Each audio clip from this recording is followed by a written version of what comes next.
It's time for the social show with Viwe Cholwana. Social show? Social show. To the social show. My name is Viwe Cholwana. For the next 30 minutes, we're going to be talking all things CSI, CSR, and shared value. Of course, if you have any queries or questions, please don't be afraid to send me a text, a tweet, a message on our Facebook platforms, whether it be brandlife.co.za on Facebook, on Twitter. Okay, you can't really DM me on Instagram, but you can do the others. I'm so excited. We're like a month away from Christmas, and I am, in fact, like a proper month, maybe a month and a day. And I just can't wait to find out what you guys are doing, who you're going to be helping out, who you're going to be sharing and giving and helping out for the festive season. What are your volunteering plans? What are your corporate plans? What's your Christmas party going to be like? What's your charity of choice? Those are the kind of questions I'm going to be asking you in the month of December, but we still have a few days left of November, so I won't get too ahead of myself. But before we get into what we're going to be talking about on the show, of course, it's Update Monday, so you're going to find out what to do for the rest of the week. But before that, let's go into the news. CSI update. Marking the brand's 25th birthday and a quarter of a century of caring, Engen management and employees decided to spend their anniversary out in the community, embarking on a number of cleanup initiatives around the country, including beach cleanups in coastal areas and river cleanups in inland areas. Taking time out of their busy day, approximately 100 Engen employees were transported to Bloberg Nature Reserve in Cape Town on the 22nd of November, where they spent the morning cleaning the area as part of a drive to help make our beaches cleaner and for a healthier life for beachgoers and marine life. Adila Hamdullah, Engen's corporate social investment management, says it's important for Engen to actively support and take care of communities in which the company operates. In other news, announced recently, Director of Africa Center of HIV and AIDS Management at Stellenbosch University, Vuyiseka Dubula Majola, is one of the 15 global recipients of the 2018 Franco-German Prize for Human Rights and the Rule of Law. In the announcement, Foreign Minister Heiko Maas of Germany and Foreign Minister Jean-Yves Le Drian of France stated that in this 70th anniversary of the Universal Declaration of Human Rights, Germany and France have chosen to honor 15 individuals who have campaigned courageously to protect human rights. And lastly, in our news, Finance Minister Tito Mboweni has tabled the carbon tax bill in Parliament, giving effect to the announcements made in 2017 and the 2018 budget statements. Tabling the bill, Mboweni said that climate change poses the greatest threat facing humankind, and South Africa intends to play its role in the world as part of its global effort to reduce greenhouse gas emissions. The carbon tax bill and related measures will enable South Africa to meet its targets as agreed in the Paris Agreement, National Treasury said in a statement. The revised bill takes into account comments received during the parliamentary hearings convened by the Standing Committee of Finance earlier this year. Following the publication of the draft bill in December 2017, Cabinet adopted the carbon tax bill in August 2017, noting that the bill is an integral part of the system for implementing government policy on climate change. And that concludes our news for today. What kind of things does a child deserve to have in his or her tiny hands? Probably a candy or a toy, or even better, a book and a pen. But what if this pen gets replaced by a gun? Imagine the horror of violence and abuse children are facing every day and the kind of future we are building for them. In fact, 300,000 children are still working as militants in conflicting areas all around the world. They did not have a choice, but you do. Imagine that you have $1.25. In the United States, you can have 5 bags of deep cheese and a pretzel. In London, you can have an instant soup. In India, you can have 2 steamed rice cakes. In Ghana, you can have a small box of chicken and rice. While you're imagining the tasty smell of that chicken and rice, 1.3 billion people around the world only have $1.25 to survive per day. They don't have a choice, but you do. Right, you back on the social show, and as said in the beginning of the show, today is Update Monday, where you just get to know what's going on in the week and what you can be part of, what you can follow up on, read on if you are interested. And there's quite a few things that have happened this month. This week is also going to be quite crazy, I think. We've got a few events coming up that are just sort of wrapping up the year and wrapping up the conversations that needed to happen this year in order for us to just reach our NDP goals, in order for us to reach our Vision 2030 goals. And I'm just going to be mentioning a few for you this morning. In fact, I would actually be horrible if I didn't talk about my last event, which I unfortunately did not say or highlight last week Monday, which is quite a powerful one. Last Friday, I was at the unveiling of a new Nelson Mandela statue. Now the statue is a little bit smaller. It's like if you've ever been to Mandela Square, you know that big. Everybody knows that big Mandela statue that's there. But what happens is what they did is Exxaro, a resource company, and I know you know them. They're a leading mining and resource company in partnership with the Rotarians of Rotary District 9400. And the permission and endorsement of the Nelson Mandela Foundation, the South African National Council for the Blind, and STANLIB, they unveiled a special statue of Nelson Mandela on the 23rd of November at Nelson Mandela Square in Sandton. Now, the significance of this 1 meter tall Madiba statue is that it's intended for the visually impaired, allowing them to experience the statue in their own unique way. The new statue was created by Kobus Hatting, who did the last one, the big one, the iconic one that everybody takes a picture with. And it's basically a replica of the bigger one. CEO Mxolisi Mgojo of Exxaro said that they were very pleased to have the opportunity to change people's lives and sort of include people in this conversation and include people in the sort of message and the kind of things that Mandela stood for. Now, the partnership, he said, is the core of their purpose, which is to empower and to power the better lives of disadvantaged, but also to symbolize their commitment to social cohesion and inclusivity. An amazing event. I was having such a good time there. They really had the right intention and they had the right purpose, and it was lovely that you got to see and speak to people from STANLIB, which is the people they're actually just trying to empower, which are the visually impaired. And I just want to find out if you have a visually impaired brother, sister, cousin, whatever the case may be, if you've been to the Nelson Mandela Square lately to see the smaller statue, and perhaps I'd like to know how that interaction was for the first time. Did it actually allow you and make you feel included in the conversations around Madiba and his centenary and what he stood for and what it may mean in your life? I don't know. You guys are going to tell me. In other news, actually, we've got the Climate Realities projects, which is the 8th annual 24 hours of reality broadcast, which is set for the 3rd and the 4th of December.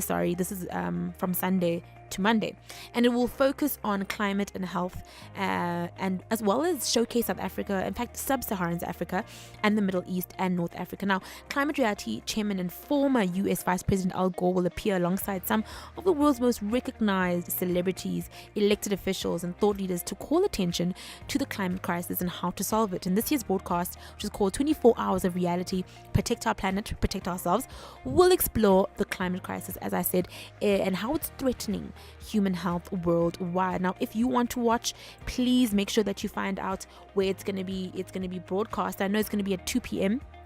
It will start at 2 p.m. for sub-Saharan South Africa, and it will look at population lacking access to electricity. I mean, I know a number of people who have been going through the most because they didn't have electricity. It also talked to improved drinking water, which makes sense because we had a huge scare with Cape Town this year when they were reaching basically no water. So this makes sense for sub-Saharan Africa.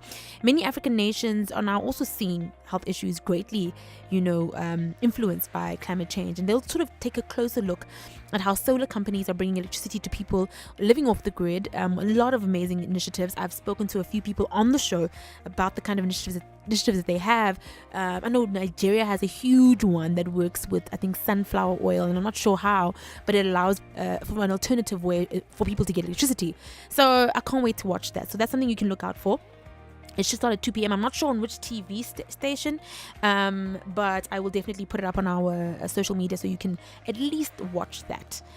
Also on the 28th of November, we've got the African Regional Conference on Environment. Now, this conference focuses on the key environmental issues facing Africa today, including future of water supplies, water still being the biggest thing in Africa at the moment. We've got wildlife conservation. Of course, we're going to talk about wildlife. We have been devastated by pictures of rhinos being poached in and out of different spaces in Africa, and I don't know what we would do without the rhino, so that's very important. We've got ocean pollution, they're going to be speaking about that, and also waste management, and of course climate change, as I said before. There'll be a lot of topics for maritime, wildlife, as I said, urban waste. So you don't want to miss that. It's going to be happening on the 28th of November, all the way to the 30th of November. I think 28th is on Wednesday, actually. So yeah, it should be happening from 6 o'clock. I think they got the time wrong here, but I think it's going to be from 12 midday, and then it will end at like 6 o'clock. But yeah, that's something that I think anybody can go to. You don't have to be necessarily in the industry, but you can go and share your perspectives, especially if you are in that space. But if you're not, you can just go and learn. You know what I mean? Just find out how to get there, find out how you're going to make some sort of difference in our hectic environment that we're living in as South Africans. Another really amazing one is the Ibamo Foundation is hosting a fundraising comedy and karaoke night. This is fun. You see, I love fundraising when it's fun, because when it's fun, I want to be part of it, and it doesn't feel like I'm giving my money away. So they're going to have a fundraising comedy and karaoke night on the 29th of November, which is going to be happening from 7 p.m. to 10 p.m. at Brazenhead Fourways. It's in Johannesburg, so if you're not in Johannesburg, I'm sorry, you're not going to be able to make it.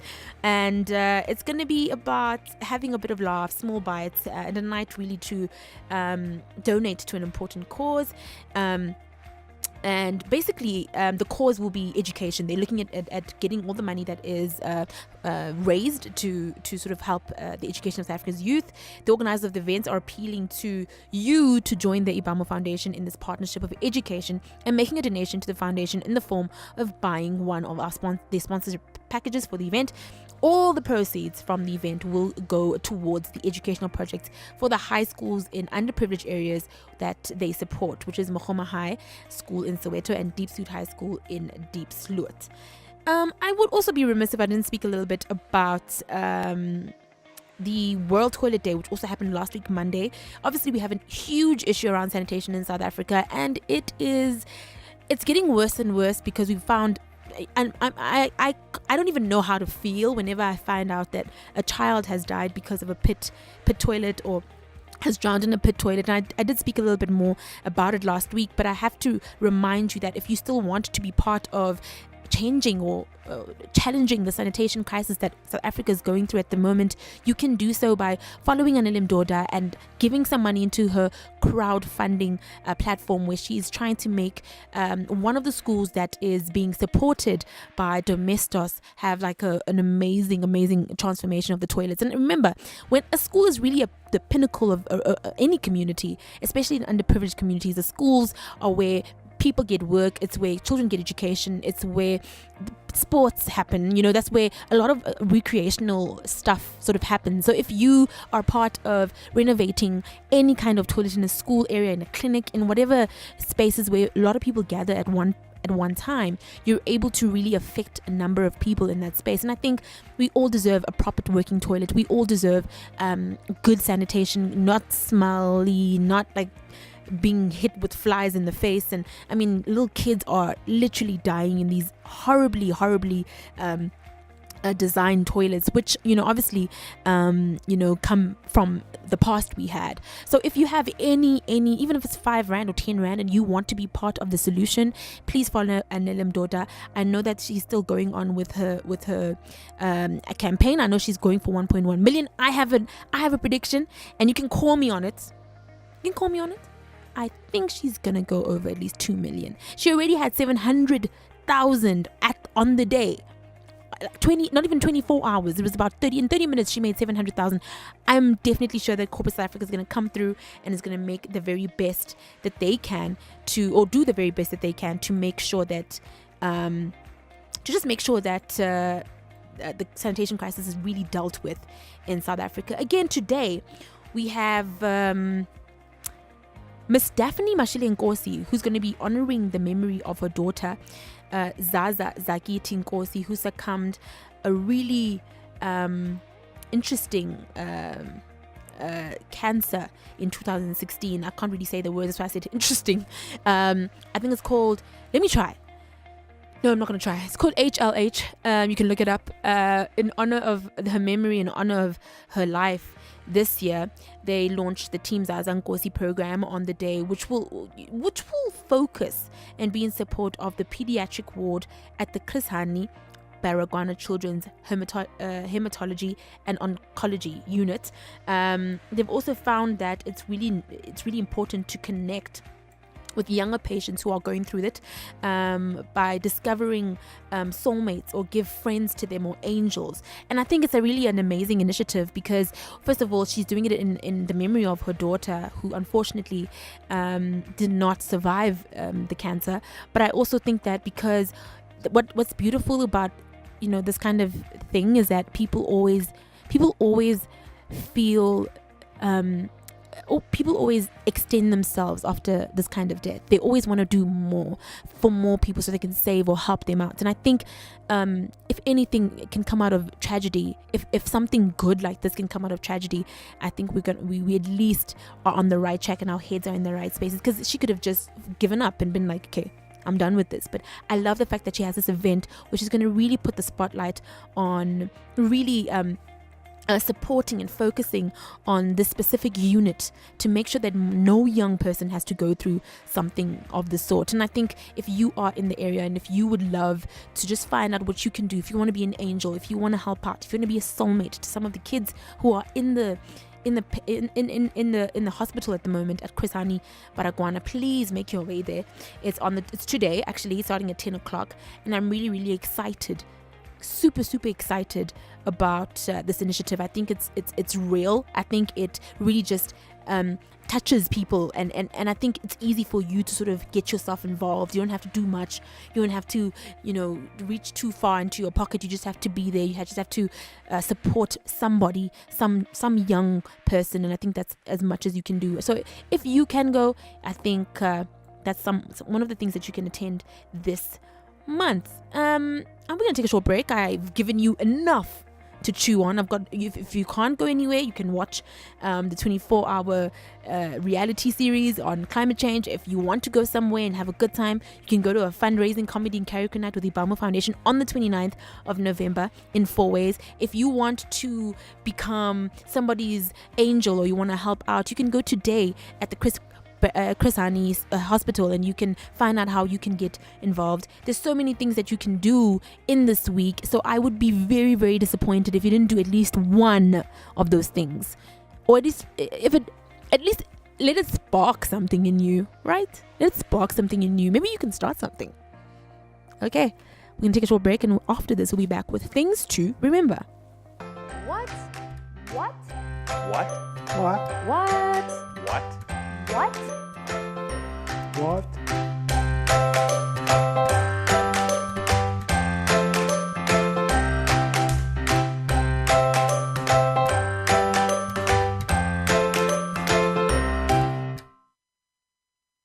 Hey Sam, how's it going? John, how funny. I was just telling my sister how inspiring it is to see you out and about. Good for you, man. What? People with disabilities don't want to be put on a pedestal. They are just like you and me and should be treated no differently.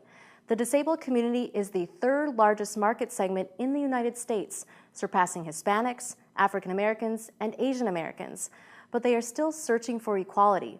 Special treatment is not needed and is condescending. Share your what moments. Give your voice. Seek change. For more information about sharing your what moment, visit theawarenesscampaign.com. What?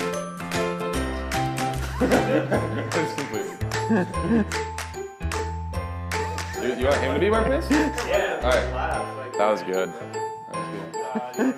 Yeah, I know.